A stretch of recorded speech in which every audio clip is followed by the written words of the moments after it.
if I told you that the greatest empire in history began to die not from an external enemy, but from its own blindness, and that the day that paved the way for its demise was just as ordinary a summer morning as thousands before it? On August 9th, 378, under the scorching Thracian sun, two forces that should never have met in open battle clashed on the dusty plains near Adrianople. On one side was Rome, accustomed to dictating terms to the world. Its legions marched under the command of Emperor Valens himself, confident, even smug, convinced of his right to victory.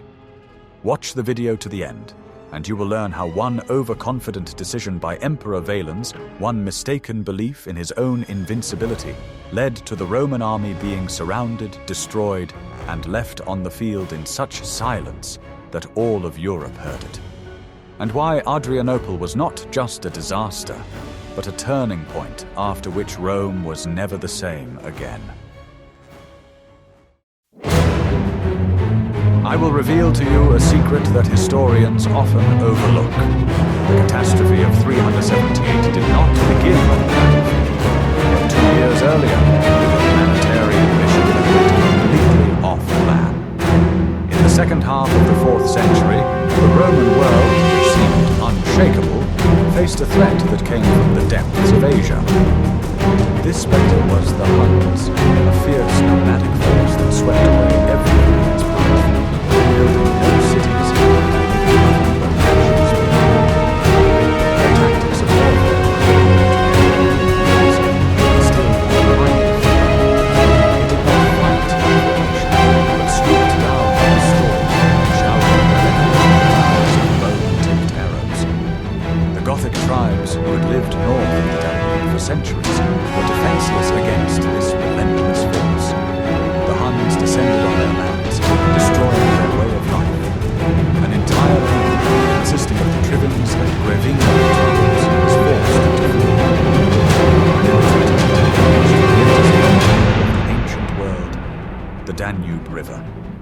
On the other side lay the Roman Empire, the only bastion of civilization and order that could save them from destruction. The leader of one of the largest groups, the Taurims, was Fritigern. He was a cunning and far-sighted politician who understood both the power of Rome and the desperate situation of his people. In 376, he sent envoys to Valens, the emperor of the Eastern Roman Empire. It was not a request from a conqueror, but a plea from refugees. Fritigern asked the emperor to allow his people to cross the Danube and settle on the lands of the empire as allies, or federates. The Goths were ready to provide Rome with what it had always needed, recruits for the army. They promised to remain loyal to the emperor and defend the empire's borders from other barbarians. In exchange, they asked only for land to settle on and protection from the Huns. For Fritigern, this was the only chance to save his people from complete annihilation. He offered Rome a deal that, at first glance, seemed beneficial to both sides. Emperor Valens, who was in his eastern capital of Antioch at the time, thought long and hard about this proposal. His empire was fighting a grueling war with Persia, and the army needed reinforcements. The prospect of getting tens of thousands of seasoned warriors without spending money on recruiting them seemed incredibly tempting. Valens saw the Goths not as a threat, but as a valuable human resource that could be used to strengthen his own power and military might. The decision was made. Fritigern's Goths were allowed to enter the empire. However, Valens set a condition that they had to surrender all their weapons and resettle in different provinces so that they would not oppose a unified force. This was standard Roman assimilation practice, which had worked for centuries. The emperor was confident that he would be able to control the situation by turning desperate refugees into submissive subjects and loyal soldiers. Roman officials ordered them to cross a river. Tens of thousands of people, warriors,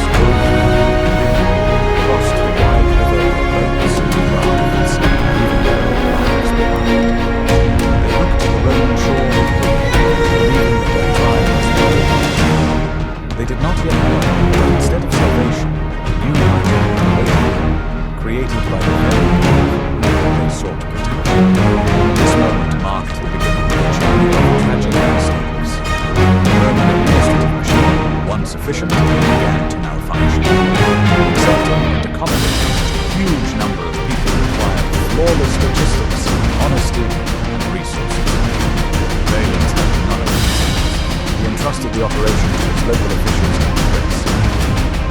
These officials, in turn, saw the situation not as a humanitarian crisis, but as an opportunity for personal protection. They were supposed to provide food and land, but instead began to shamelessly profit from their misfortune. This corruption became so powerful that it was to explode across the entire province. Valens' mistake was not administrative, but administrative. He underestimated both the duties of his subordinates and the limits and patience of the entire country. The beginning of the war was not toward a sword, but by bureaucratic indifference. We are very interested in your point. Do you think the peaceful resettlement of the Goths could have been successful in principle, or was conflict inevitable and endless? Write about it in the comments. Don't forget to subscribe to our channel.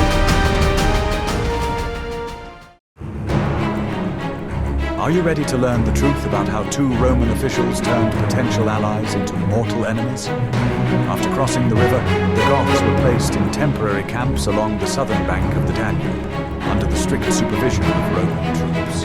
These troops were commanded by two men, the Count of Thrace, Lupicinus, and the Count of the Domestics, Maximus. The fate of tens of thousands of people was in their hands. They did not fail to take advantage of it. First, Lupicinus and Maximus failed in their task of disarming the Goths. They were supposed to confiscate their weapons in exchange for food. But corruption did its job. For bribes, the Gothic leaders were able to keep their best swords and spears. At the same time, Roman officials began to openly rob the refugees, taking away their last possessions. Then famine set in. The Roman authorities were either unable or unwilling to provide the promised supplies. The warehouses were empty, and Lupicinus and Maximus held back the food that was delivered. They created an artificial shortage in order to sell food to the Goths and absorb it into speculative prices. Very soon, despair reigned among the refugee camps. The people who had escaped the huts now found themselves in a new trap. They had no food, no land, and no freedom of movement. Roman soldiers treated them as prisoners, not allies. Sources describe horrific scenes of the Goths who refused to live every day in small cities. The cynicism of Roman officials reached some heights that were disgusting. They demanded not only gold and valuables from the Goths in exchange for food, they themselves were also used as supplies. Desperate herds were forced to give up upgrades of themselves, just to protect from starvation. Great absurdism and refugees tried to negotiate the same story, reminding them of Emperor's promises. The Roman counter-Emperor's promises, floating back in unity, continued to mine his pockets, aware that he was sitting on a high air. The tension grew with each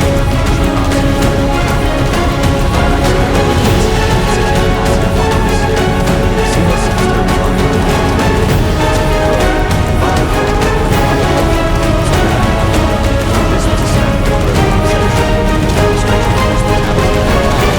However, it was a trap. While the leaders had set the guards, Roman soldiers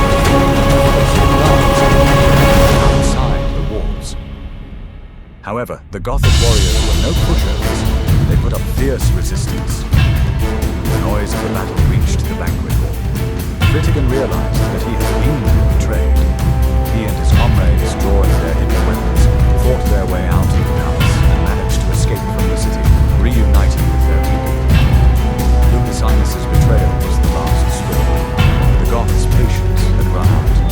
Fritigern, who had tried until the last moment to find a peaceful solution, now took the path of open rebellion. He declared war not on the Roman Empire, but on its corrupt representatives who had deceived his people. The uprising broke out instantly. The Goths, many of whom had kept their weapons, attacked the Roman garrisons. They were immediately joined by another group of Goths, the Grevingi, whom the Romans had tried to keep out of the empire altogether, but were unable to hold back. Soon the entire province of Thrace was engulfed in flames. The Roman eagle was humiliated, and the province was in the hands of an angry people. But how did the Goths, who were refugees, so quickly turn into an organized army. In the next chapter, we will reveal the secret of their military machine, which came as a surprise to the Roman legions.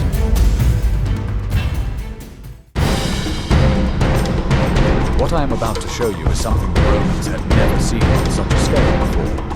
It was a military innovation that turned a nomadic people into an impregnable force. When the Goths rebelled, they did not set out to capture cities. They had a better tactic, one that was perfectly suited to their way of life.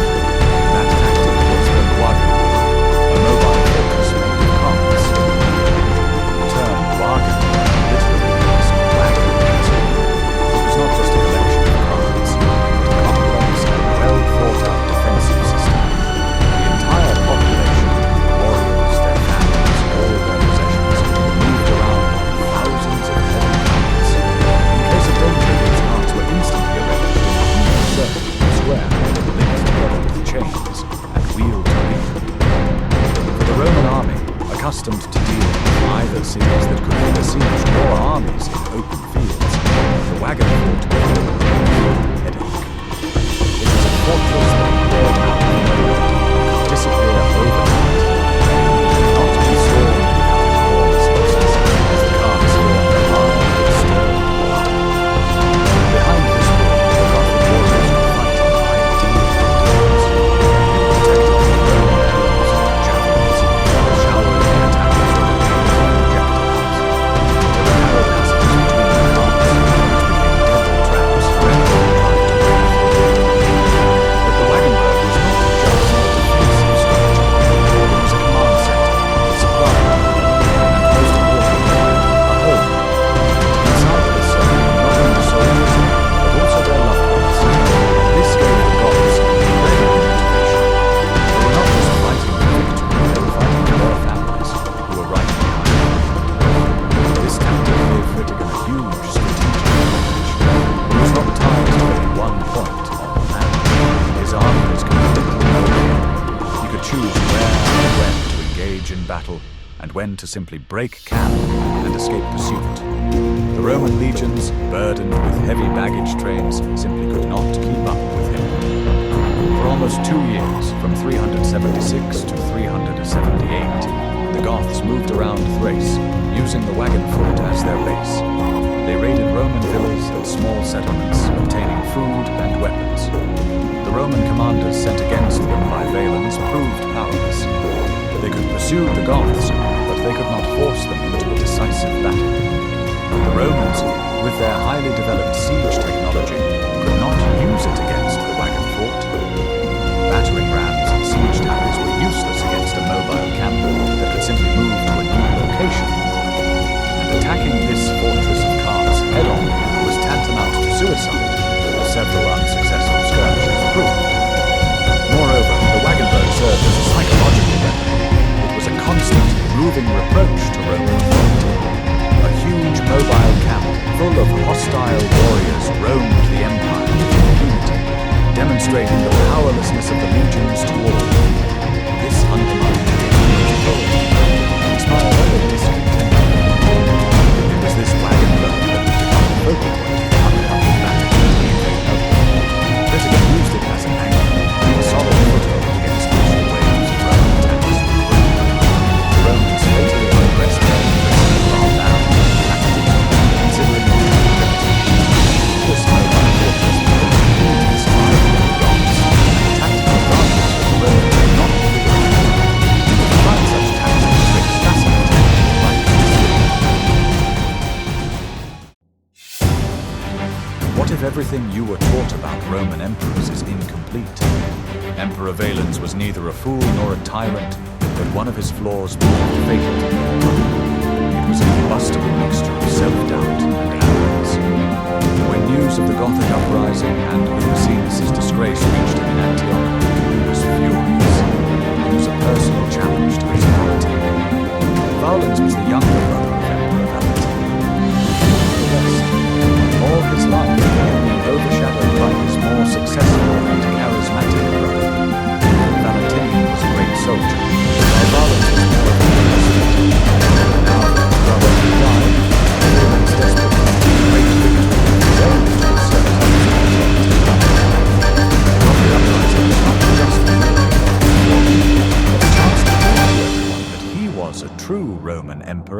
capable of crushing the barbarians.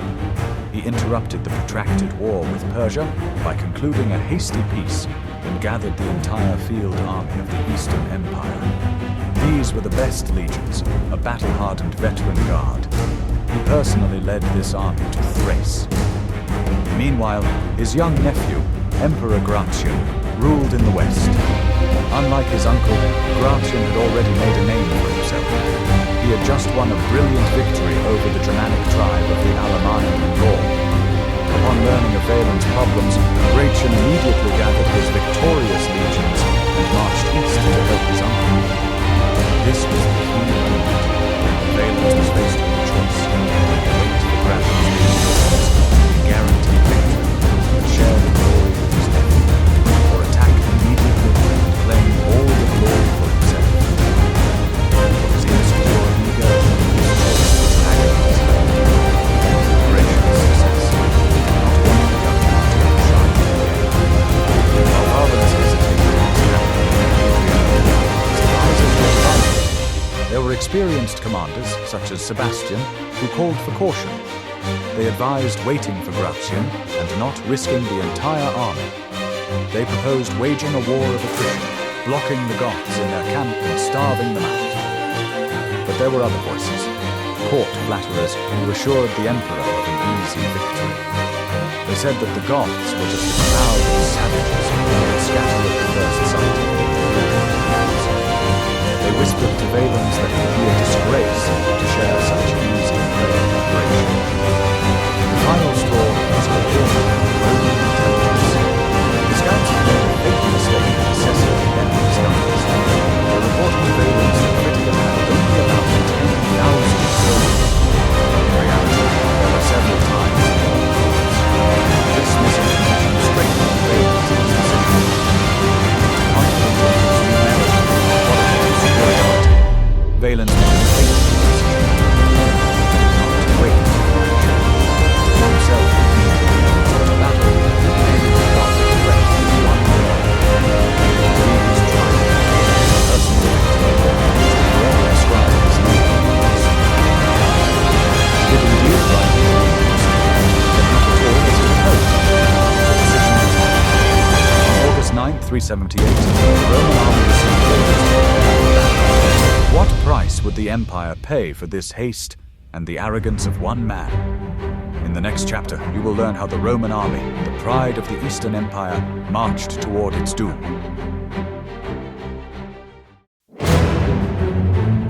Early in the morning of August 9th, 378, trumpets sounded in the Roman camp near Adrianople. Emperor Valens gave the order to march.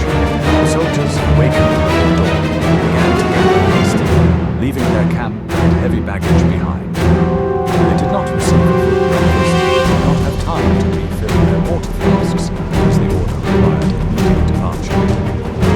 The army set out on its march. They had to cover about 12 Roman miles, or almost 19 kilometers, across the Thracian plain scorched by the August sun. The day promised to be unbearably hot. The soldiers marched in full battle gear. They wore heavy armor and helmets and carried their shields, spears, and supplied javelins. The march was difficult from the very beginning. The dust kicked up by thousands of feet clogged their lungs and made it difficult to breathe. The scorching sun heated the metal of the armor, turning it into veritable furnaces. Water in their flasks quickly ran out. The legions began to feel agonizing thirst. Numbering between 30 and 40,000 men, according to various estimates, stretched out along the road. These were the best forces of the East, veterans of the Persian Wars, elite palace troops of the Praetorians and auxiliaries. They were confident in their strength and discipline, but their physical condition was deteriorating with every step. At the same time, the Goths in their wagon fort were well aware of the Romans' approach. Fritigern scouts watched every move of Valens' army. The Goths rested in the shade of their carts, with plenty of water and food. They waited for their enemy to exhaust themselves. Fritigern also employed a tactical ruse. To further exhaust the Romans and conceal his true strength, he ordered the dry grass in the fields in front of his camp to be set on fire. The acrid smoke flowed towards the Roman army, mixing with the dust.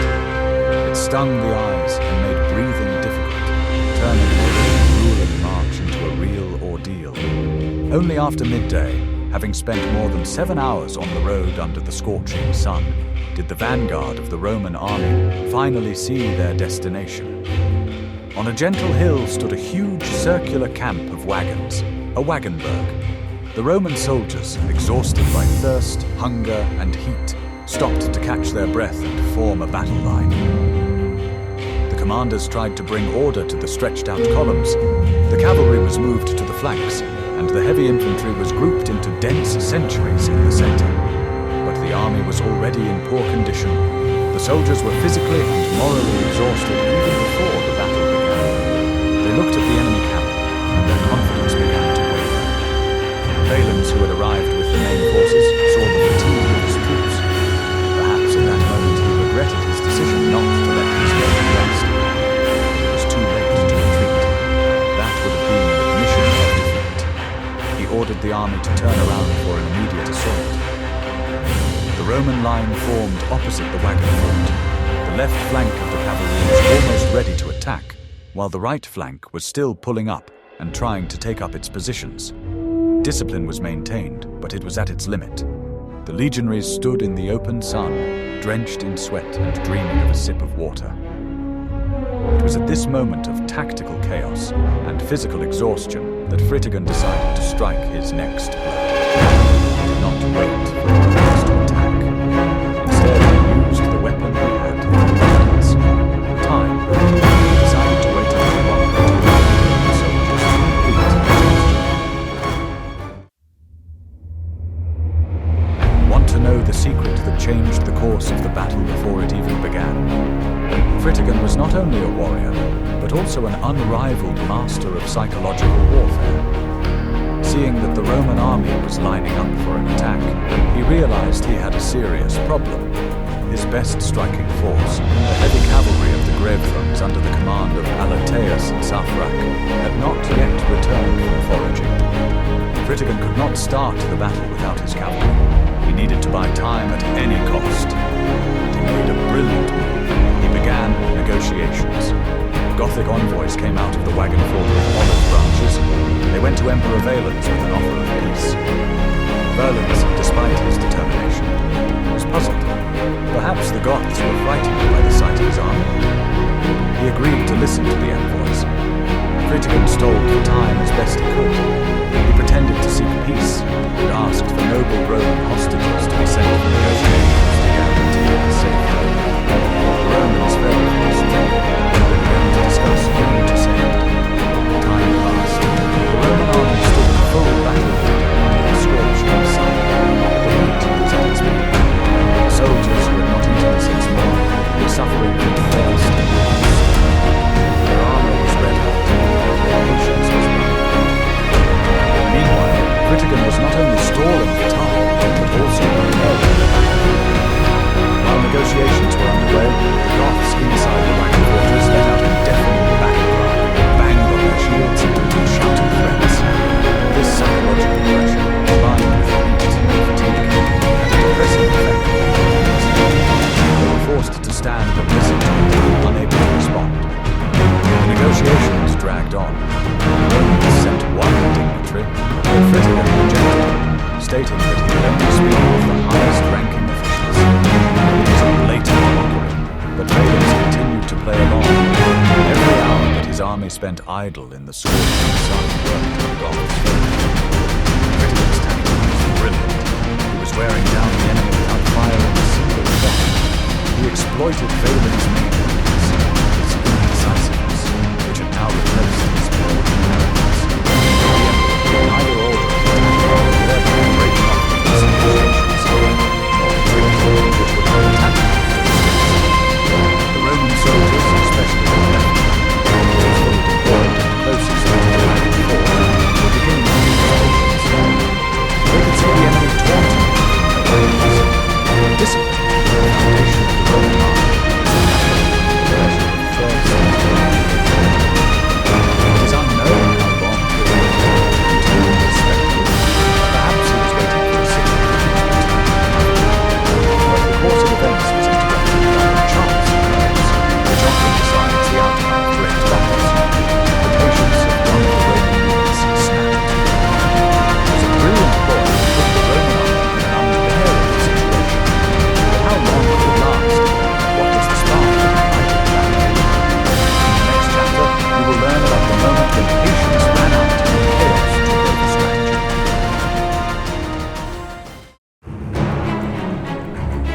Fritigern and Valentinus exchanged envoys, a crisis was brewing on the flanks. Tension in the Roman ranks had reached its limit. And then it happened. A small detachment of Roman archers, or according to another version, light infantry, could not hold out. Perhaps they misinterpreted a gesture or simply lost their composure from the heat and provocations. Acting without orders, this unit rushed forward towards the wagon fort. They began showering the carts with arrows and javelins, trying to provoke the Goths into a sortie. This premature and uncoordinated was the spark that ignited the entire battle. Negotiations were instantly broken off. Seeing that the battle had begun, Cassius, the commander of the Roman cavalry on the left flank, decided that this was a general signal to attack. He could not allow his infantry to fight alone. He led his squadrons in an attack on the wagon fort. The cavalry rushed forward, trying to bypass the camp and find a breach in it. The attack on the left flank set the entire army in motion. Now Valens could no longer hold back his troops. The central line of heavy infantry, the heart of the Roman army, began the slow, laborious climb up the hill toward the camp. The Battle of Adrianople had begun, but it did not begin according to the Emperor's plan. The Ottoman pushing ahead. The Roman cavalry on the left flank achieved some success. They pushed back the Gothic warriors outside the camp, close to the wagons. But here an unpleasant surprise appeared. The wagon fort was impregnated with cavalry. The defenders were able to bombs showering the Meanwhile, the Roman infantry, stepping on the scorched grass,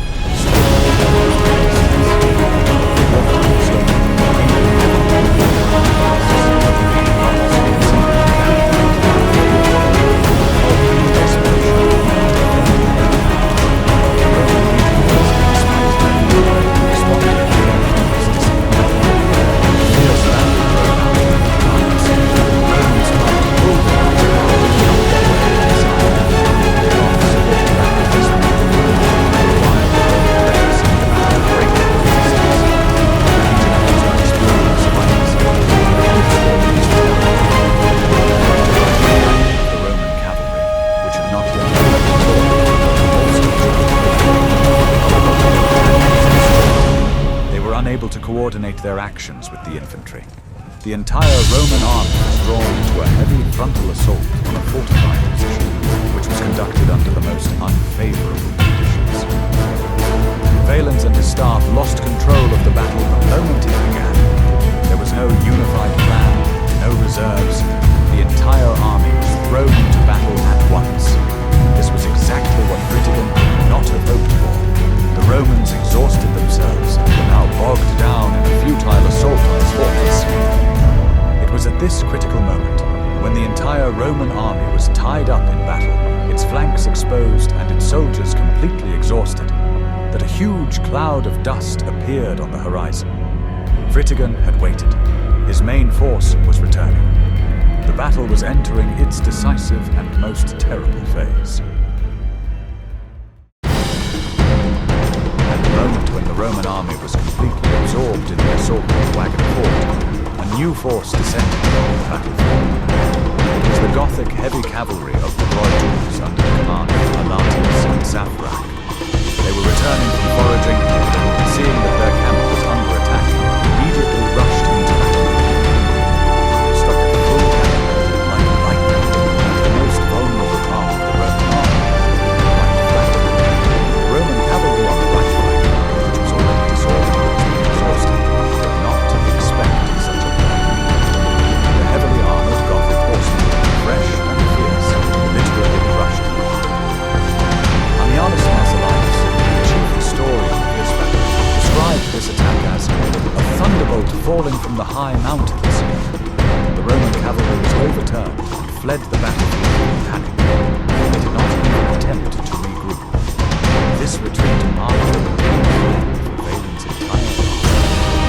With the defeat of the right-wing cavalry, the flank of the Roman infantry was completely exposed. The Gothic horsemen, without stopping, turned around and struck the legionaries in the flank.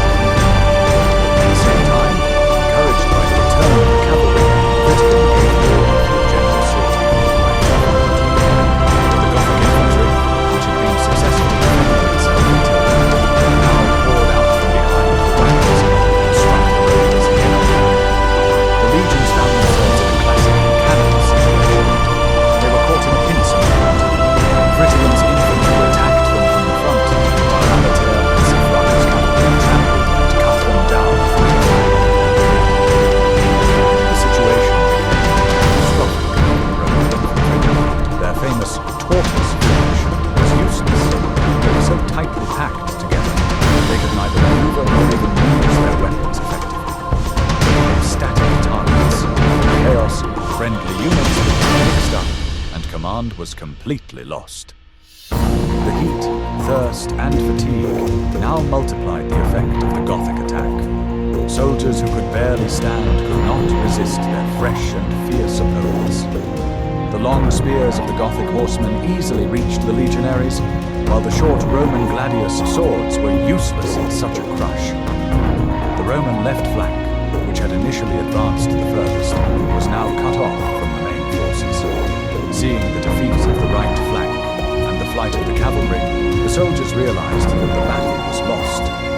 Panic ensued. The discipline that had held the legions together for centuries evaporated in an instant.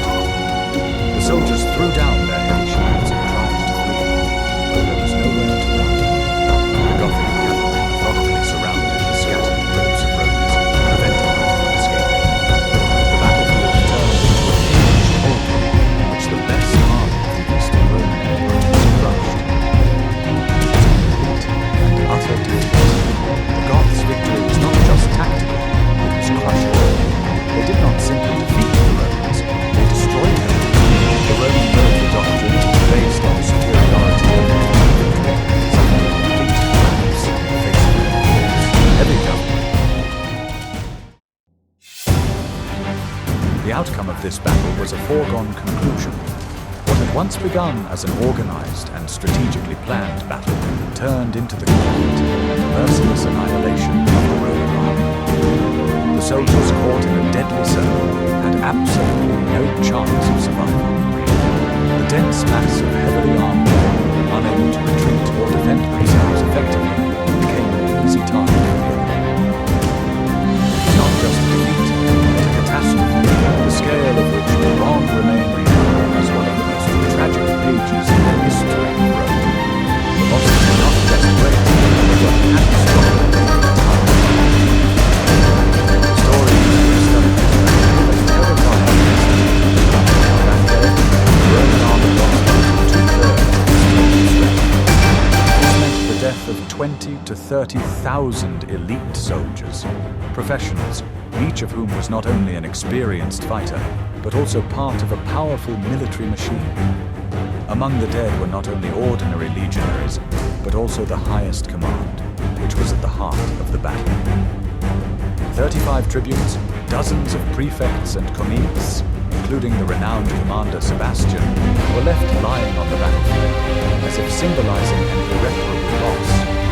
As a result of these deaths, the Roman Empire lost not only its main army, but also its entire officer corps, whose experience had been formed over many decades.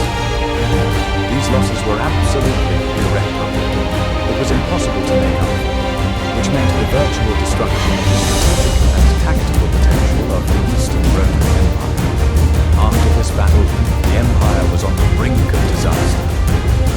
These events became the moment from which the Eastern Empire would never recover. It was unlikely that it would ever be able to restore its lost power and ability to resist. However, the most terrible loss of that day was the disappearance of Emperor Valens himself, who was never found. The fate of Emperor Valens, who lost his army overnight, remains one of the greatest mysteries in history. His disappearance has given rise to many theories. According to one of them, he was surrounded along with his detachment of elite guards who defended their lord to the last. But the enemy forces were so overwhelming that the Roman emperor fell in battle like a simple soldier, and his body was never found. His death remains unexplained, and it has become one of the most tragic pages in the history of Rome. There is another version, more dramatic and tragic. According to this legend, Valens was seriously wounded by a hound during his retreat.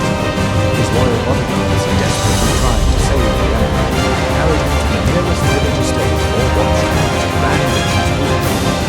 There, amid the ruins and destruction, several others survived. However, the Goths, who were pursuing the fleeing Romans, soon surrounded them.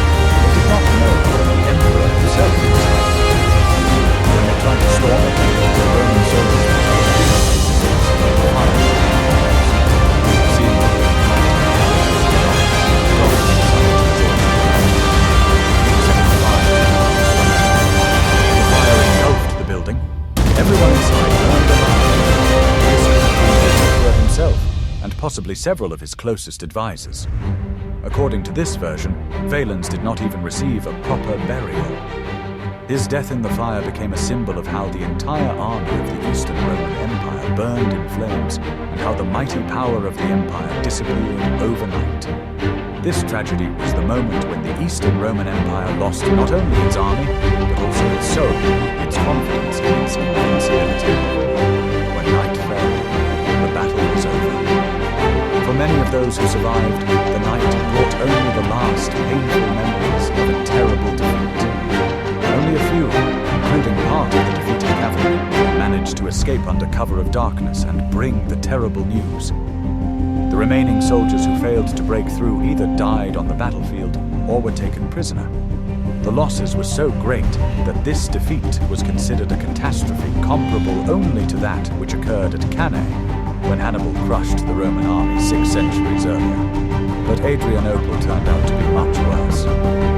For Rome, Adrianople was not just a military defeat, but a tragedy whose consequences could not be immediately grasped. While Rome lost its army at Cannae but was able to recover and continue fighting, after the Battle of Adrianople, the empire lost not only its army, but also the ability to quickly gather new forces. The professional corps, which had been over decades, was wiped out in just 1 day. Rome was left in defenses. This was all the more tragic because Rome had always prided itself on its army, which was the best in the world. The Goths, intoxicated by victory, immediately marched to the east. However, despite the victory, they were unable to capture the cavalry of the Eastern Roman Empire, as its leaders were too strong for their siege efforts. Nevertheless, the entire Roman peninsula, all Thrace were now in the hands of the barbarians. The Goths became masters of the situation, and their influence continued for many years. This battle was not only a military defeat for Rome, but also a psychological shock. The belief in the invincibility of the Roman legion, which was the foundation of all imperial power, was destroyed. Now everyone knew that the legions of Rome, considered impenetrable, could be defeated. Now everyone understood that the empire could be brought to its knees, and it was not only the Goths who saw this. The defeat at Adrianople on August 9, 378, proved disastrous for the Roman Empire, not only from a military but also from a political point of view. In an instant, the army was virtually destroyed, Emperor Valens was killed, and the capital, Constantinople, was threatened with siege. This battle demonstrated the superiority of the Gothic cavalry over the Roman legions, and even the best strategists of Rome could not have avoided disaster in such circumstances. After Emperor Valens died, the young Gratian, emperor of the Western Roman Empire, found himself in a hopeless situation. He could not rule both halves of the empire at the same time, and therefore decided to appoint a new co-ruler for the East. This was Theodosius, an experienced Spanish general who was proclaimed Emperor of the East in 379. Theodosius faced an almost impossible task: to restore order without an army, since the only forces that could have held back the Gothic raids had already been destroyed.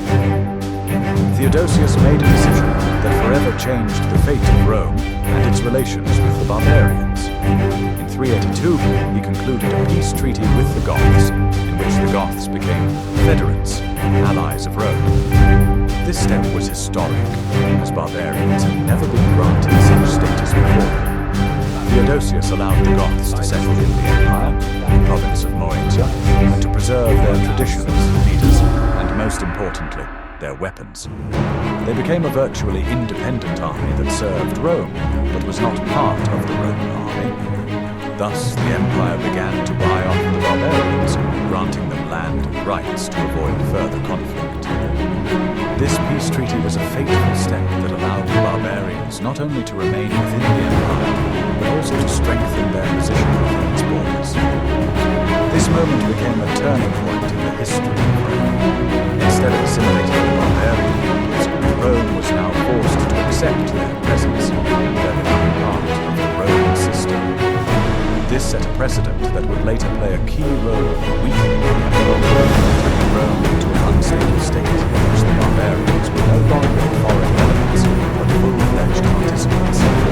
Military lessons learned at Adrianople also had a serious impact on the organization of the Roman army. The Battle of Adrianople demonstrated the complete superiority of heavy cavalry over infantry. The Roman army began to gradually change. The era of legions, which had dominated the battlefields for over 1,000 years, was coming to an end. From this moment on, a new era began. The era of heavily armed horsemen, which would lead to the formation of the Goths themselves, who settled in the territory of Rome, did not remain loyal allies for long. Alaric, a young warrior, participated in the Battle of Adrianople, learned an important lesson. Rome was no longer on the Rome tried to learn the promise of the Goths or deceive them. Alaric never would. This revolt eventually brought to the walls of Rome. The Goths, finally sacked the eternal city, and eventually shook the entire nation. Thus, defeated not just a military defeat, it was a prologue to the Western Road. Rome, tried to build the threat, was forced to accept the Empire to Western As a result, Rome was unable to its power, lost control of its territories. This led to the barbarization of the loss of the lands, and ultimately the destruction of the entire Western The legion that had once commanded power was unable to take the destruction. In August 1917, Rome returned to its fate. This led to a turning point in history. From that moment on, Adrianople under the blows of the Gothic cavalry. Although Eastern Rome continued to exist for another 1,000 years, the western part was doomed to fall.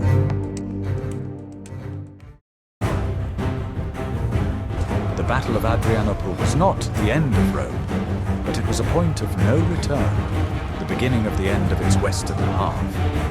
It was a cruel lesson that the Empire never fully learned, that despair is a stronger motivator than discipline, and that no army can be invincible forever.